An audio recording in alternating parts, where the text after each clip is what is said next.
anyway. Every word I need to say still sits in silence. សួស្តីបងប្អូនអរគ្នាបងប្អូនមុននេះមិញមានឃើញខ្ញុំថតឆ្នាំតាឲ្យមើលនៅខាងមុខតាមវីដេអូឯងកាលពីថាជាមួយទឹកជាងមុនខ្ញុំទៅពេទ្យខ្ញុំពិនិត្យសុខភាពខ្ញុំពិនិត្យមើលបញ្ហារបស់ខ្ញុំនៅខាងក្នុងមាត់របស់ខ្ញុំណាដែលខ្ញុំជួបបញ្ហាហ្នឹងចិត្តដល់ពេលខ្ញុំចេញពីពេទ្យមកវិញហ្នឹងគឺខាងដុកទ័រក៏បានប្រាប់ថាឲ្យខ្ញុំហ្នឹងគឺទៅទិញថ្នាំតាមជាបញ្ជារបស់គាត់ហើយគាត់ថាគាត់យើងអាចទៅរកទិញថ្នាំនៅតាមហ្វាម៉ាស៊ីដែលនៅជិតផ្ទះរបស់យើងបំផុតណាហើយខ្ញុំក៏ត្រឡប់ពីពេទ្យទៅផ្ទះវិញដល់ពេលខ្ញុំត្រឡប់ផ្ទះវិញប្រហែលជាមួយទឹកឬក៏10ថ្ងៃក្រោយខ្ញុំក៏ត្រឡប់មកជួបពេទ្យវិញដល់ពេលខ្ញុំត្រឡប់មកជួបពេទ្យវិញខ្ញុំពិនិត្យមើលពិនិត្យអីផ្សេងៗទៅ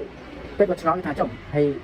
ដូចជាអត់មានការប្រែប្រួលអីសោះអញ្ចឹងណាបានលើកតាមជាបញ្ជារបស់គាត់ខ្ញុំថាខ្ញុំមិនបានទិញលេបបងថាមិនចាំបានទិញលេបចឹងអញ្ចឹងបើពេលឯងប្រាប់ខ្ញុំថាឲ្យទៅរកទិញថ្នាំនៅកន្លែងលក់ថ្នាំណាដែលនៅជិតផ្ទះបំផុតហើយនៅជិតផ្ទះខ្ញុំអត់មានហ្វាម៉ាស៊ីបើលក់ថ្នាំប៉ុណ្ណឹងហើយខ្ញុំមិនហ៊ានទៅទិញនៅកន្លែងឆ្ងាយបើខ្ញុំទៅទិញនៅកន្លែងឆ្ងាយវាមិនខុសវាជាបញ្ជារបស់ពេលឯងអញ្ចឹងខ្ញុំមិនហ៊ានទិញអីចឹងមកអញ្ចឹងខុសខ្ញុំគឺខុសពេទ្យមើលមាត់នឹងហើមខុសខ្ញុំមិនខុសពេទ្យបងប្អូនជួយខមមិនតិចមកខុសខ្ញុំគឺខុសពេទ្យពីពួកគាត់បានប្រាប់ខ្ញុំថាឲ្យខ្ញុំទៅរកទិញថ្នាំនៅហ្វាម៉ាស៊ីនៅជិតផ្ទះហើយដល់ពេលខ្ញុំទៅជិតផ្ទះខ្ញុំវាអត់មានកន្លែងលក់ថ្នាំប៉ុណ្ណឹងហើយខ្ញុំមិនហ៊ានទិញខ្ញុំទិញខ្ញុំមិនខុសចឹងណាបងប្អូនជួយខមមិនតិចមើលអូយជិះក្បាល